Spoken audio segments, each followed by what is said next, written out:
अस्सलामुअलैकुम। आप सबको बहुत बहुत ईद मुबारक हो। मैं गई थी पॉलर, लेकिन पॉलर पे बहुत ज़्यादा रश था तो मैं इतना वेट नहीं कर सकती थी। तो क्योंकि ईमान की भी तबीयत ठीक नहीं थी तो मैं फिर फटाफट से मैंने ये डिज़ाइन लिए और मेहंदी ली, क्योंकि मुझे ईद पे मेहंदी लगाना बहुत अच्छा लगता है। तो मैं फिर ये ले आई। पहले तो मैंने कभी यूज़ नहीं किया, फ़र्स्ट टाइम ही यूज़ करूँगी, पता नहीं सही लगती है कि नहीं। लेकिन मैं ये ले आई थी तो मैंने कहा कि चलो इसी से लगा लूँगी, खुद ही लगा लूँगी। तो ये मैं लेके आई हूँ, अब मैं लगा के ट्राई करूँगी कैसी लगती है कैसे नहीं। तो लेकिन ये है कि ईमान की तबीयत ठीक नहीं है तो इस वजह से मेरा दिल भी नहीं है कि मैं इसको लगाऊं, क्योंकि ईमान को फ़ीवर है बहुत ज़्यादा। तो अब उसको मेडिसिन वगैरह जो है वो मैं दूंगी। तो अब देखते हैं। तो ये मैंने ईमान को मेडिसिन दी है, तो क्योंकि ईमान का फेस भी बहुत रेड हो रहा है, उसकी बॉडी पेन बहुत ज़्यादा है। तो अब इसको पैनाडोल देती हूँ और अगर इससे आराम आ गया तो ठीक है, नहीं तो फिर हॉस्पिटल लेके जाना पड़ेगा। तो बस मैंने अब इसको मेडिसिन दी और इसको कहा कि ईमान आप रेस्ट करो। तो अल्लाह करे कि अगर आपको आराम आ जाता है, ज़ाहिर है जब बच्चे ठीक ना हो तो फिर आपका दिल तो नहीं करता कुछ भी करने के लिए। तो बस दुआ है कि ठीक हो जाए। तो नेक्स्ट डे बस हस्बैंड जो है वो ईद की नमाज़ पढ़ के आए तो ईमान को बहुत तेज़ फ़ीवर था। तो उन्होंने कहा कि पहले ईमान को हॉस्पिटल लेके जाते हैं, तो ईमान को वो लेके गए हॉस्पिटल। मैं साथ नहीं गई क्योंकि गेस्ट आ रहे थे, तो मुझे उनके लिए खाना वगैरह रेडी करना था। तो ईमान के आपको फेस से भी लग रहा होगा कि उसकी तबीयत जो है वो बहुत ज़्यादा ख़राब है, फ़ीवर बहुत तेज़ है उसे। तो ये मैंने उसको वाटर बॉटल दी क्योंकि उसको प्यास भी जो है वो बार बार लग रही है फ़ीवर की वजह से। चेक तो नहीं किया मैंने, लेकिन ये कि फ़ीवर वाकई बहुत तेज़ है। अब देखिए हॉस्पिटल लेके जाते हैं तो फिर वो क्या कहते हैं और मेडिसिन वगैरह देंगे तो इंशाल्लाह मेरी बेटी को फ़र्क आ जाएगा। तो बस अब ये इस बाबा के साथ जाएगी हॉस्पिटल। तो ये देखें इसके आपको फेस से लग रहा है कि कितनी ज़्यादा वो बीमार है। तो बस चेक करवा के ले आए थे तो उन्होंने मेडिसिन वगैरह जो है वो दी है।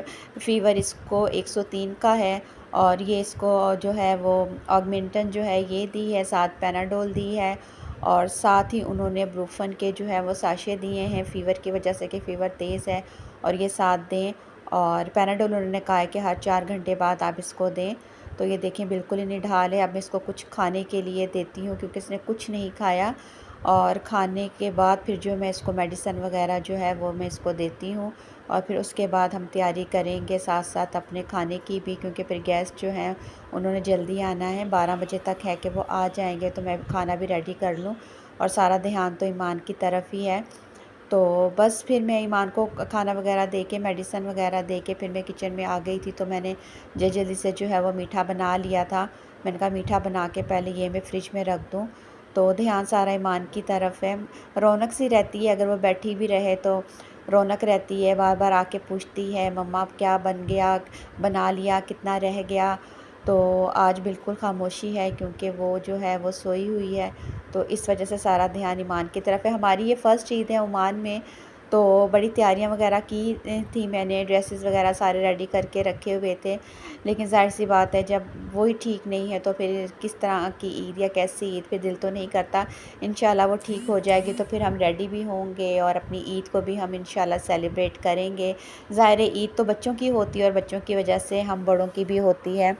तो ये देखिए मेरा रेडी हो चुका है मीठा। मैं इसको फ्रिज में रखूँगी ठंडा होने के लिए। तो बस ये खाना वगैरह मैंने रेडी कर लिया था। मैंने मटन कढ़ाई बनाई है।